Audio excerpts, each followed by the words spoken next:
Pin RC ನಂಜುಂಡಪ್ಪರ ಅವರು ನಾಮಪತ್ರ ಸಲ್ಲಿಸಿರ್ತಾರೆ. ನಾಮಪತ್ರ ಪರಿಶೀಲಿಸಿದೆ, ಸರಿಯಿಲ್ಲ, ಅಂಗೀಕರಿಸಿದೆ. ನಾಮಪತ್ರವನ್ನು ಯಾರು ವಾಪಸ್ ಪಡೆಯುವುದಿಲ್ಲ.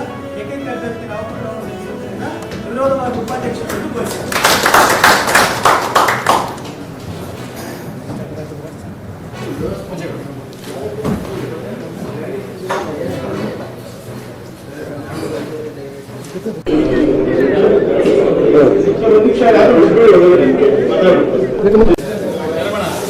ಸರ್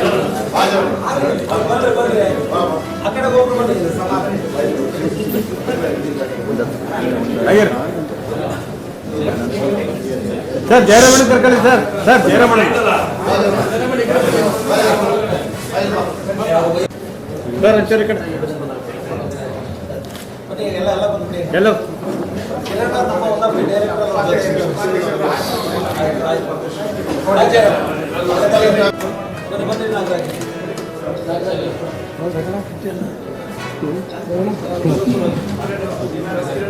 ಸರ್ ನಮ್ಮ ರೇವಣ್ಣವರ ನಿರ್ದೇಶನ ಮೇರೆಗೆ ಜಿಲ್ಲೆನ ಈಗ ನಮ್ಮ ರಾಜ್ಯ ಯುವ ಘಟಕದ ಅಧ್ಯಕ್ಷರಾದಂಥ ಸನ್ಮಾನ್ಯ ನಿಖಿಲ್ ಕುಮಾರಸ್ವಾಮಿ ಅವರು ದೇವೇಗೌಡರ ಮಾರ್ಗದರ್ಶನ ಮತ್ತು ಕುಮಾರಣ್ಣವರ ಮಾರ್ಗದರ್ಶನದಲ್ಲಿ ಇವತ್ತು ಧರ್ಮಸ್ಥಳಕ್ಕೆ ಭಾನುವಾರ ಪೂರ್ಣ ಪ್ರಮಾಣ ಸಹಸ್ರಾರು ಜನರ ಒಂದಿಗೆ ಆ ಧರ್ಮಸ್ಥಳಕ್ಕೆ ಹೋಗಿ ಮಂಜುನಾಥನ ಆಶೀರ್ವಾದ ಮತ್ತು ಪೂಜ್ಯ ವೀರೇಂದ್ರ ಹೆಗ್ಗಡೆ ಅವರ ಮಾಡ್ತಾ ಇರುವಂಥ ಧರ್ಮ ಕಾರ್ಯಗಳಿಗೆ ಒಂದು ಶಕ್ತಿ ತುಂಬತಕ್ಕಂಥದ್ದಕ್ಕೆ ನಾವು ಸಾಕ್ತಾ ಇದ್ದೇವೆ. ಆ ಸಂದರ್ಭದಲ್ಲಿ ಕಂದಲಿ ಸ್ಕೂಲ್ ಹತ್ರ ನಮ್ಮ ಸ್ವರೂಪ್ ಅವರು 8-10 ಜನ ಏನು ಬರ್ತಾರೋ ಅವ್ರಿಗೆಲ್ಲ ತಿಂಡಿ ಒಂದು ಸೌಲಭ್ಯವನ್ನು ಮಾಡಿದ್ದಾರೆ.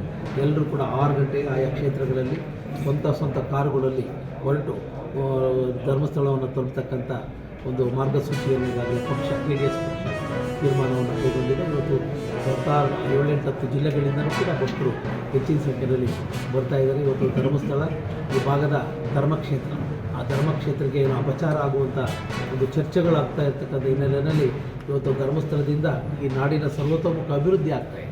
ವಿಶೇಷವಾಗಿ ಗ್ರಾಮೀಣಾಭಿವೃದ್ಧಿ ಯೋಜನೆಗಳ ಮೂಲಕ, ಉದ್ಯೋಗ ಶಿಬಿರಗಳ ಮೂಲಕ, ಶುದ್ಧ ನೀರು ಘಟಕಗಳಿರ್ಬೋದು, ಹೈನುಗಾರಿಕೆ ಕೊಡ್ತಾ ಇರ್ತಕ್ಕಂಥ ಸಹಕಾರ ಇರ್ಬೋದು, ಅದರ ಹಾಲು ಹೈನುಗಾರಿಕೆಗೆ, ದೇವಸ್ಥಾನಗಳ ಅಭಿವೃದ್ಧಿ, ಅದೆಲ್ಲವಕ್ಕಿಂತ ಮಿಗಿಲಾಗಿ ಅತಿವೃಷ್ಟಿ ಅನಾವೃಷ್ಟಿಯಾದಂಥ ಸಂದರ್ಭದಲ್ಲಿ ಈ ದೇಶದಲ್ಲಿ ಯಾವುದಾದ್ರು ಒಂದು ಧಾರ್ಮಿಕ ಕ್ಷೇತ್ರ 25 ಕೋಟಿನ ರಾಜ್ಯ ಸರ್ಕಾರ ಕೊಟ್ಟಿದೆ ಅಂದರೆ ಅದು ಪೂಜ್ಯ ವೀರೇಂದ್ರ ಹೆಗ್ಗಡೆಯವರ ಒಂದು ಸಹಕಾರ ಯಾಕೆಂದರೆ ಧರ್ಮಸ್ಥಳಕ್ಕೆ ಹೋದರೆ ಯಾರೂ ಬರೀ ಕೈನಲ್ಲಿ ಬರೋಲ್ಲ.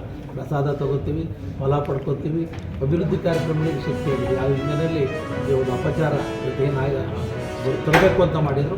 ಅವ್ರು ಯಾರ್ಯಾರು ಹಿಂದೆ ಇದ್ದಾರೆ ಅವರೆಲ್ಲ ಭಗವಂತ ಒಂದು ನೋಡ್ಕೊತಾನೆ ಅಂತ ಕೂಡ ಹೇಳಿ ಇದು ಸಹಸ್ರಾರು ಜನ ಹೋಗುತ್ತಾ ಇರುವಂಥ ಹಿನ್ನೆಲೆಯಲ್ಲಿ ಹೆಚ್ಚಿನ ವೈಯಕ್ತಿಕವಾಗಿ ಎಲ್ಲರೂ ಕೂಡ ಸಹಭಾಗಿಗಳಾಗಬೇಕು ಜಿಲ್ಲೆಯಲ್ಲಿ ಕ್ಷೇತ್ರದಿಂದ ಅಂತ ಪಕ್ಷದ ವತಿಯಿಂದ ಮನವಿ ಮಾಡ್ತಾ ಇದ್ದೀನಿ.